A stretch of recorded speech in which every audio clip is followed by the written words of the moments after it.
So mga mari ko, ngayong summer ko nag-iisip nga kayo na or nagpa-plan kayo bumili ng mga mini portable pan, ma-share ko nga sa inyo si ating Orasure HF17. So, meron na tong 4,000 mAh mga mari ko and kaya niyan tumagal ng 10 hours. Pero depende pa rin yan sa paggamit nyo.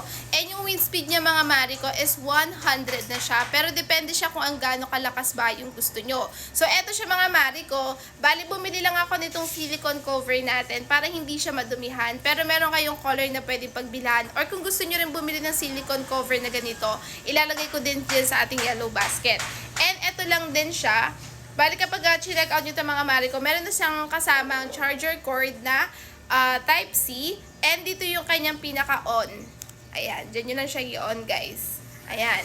Tapos pag in-on nyo na siya, automatic na siyang maririnig nyo ganyan. Nag-on na siya or nag-umandar na siya. And makikita nyo dito yung percentage ng itong mini portable fan natin. So dito guys, meron tayo ditong 58%. Ayan.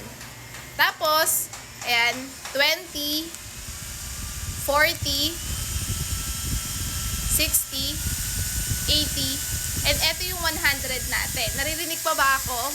So mga mari ko, hindi naman din siya malakas, hindi rin naman siya ganong kaingay, pero ganyan siya. Malakas talaga yung binubugang hangin niya. And kahit mainit siya mga mari ko, hindi yung binubuga niya is mainit din.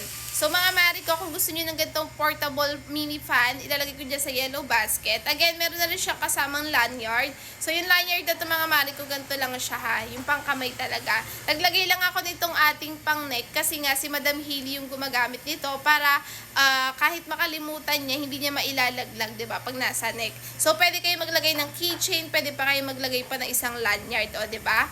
Tapos magaan lang din siya, kaya perfect to sa mga bata. So kung gusto niyo rin ito mga mari ko, ilalagay ko dyan sa yellow basket para makapag-check out na kayo.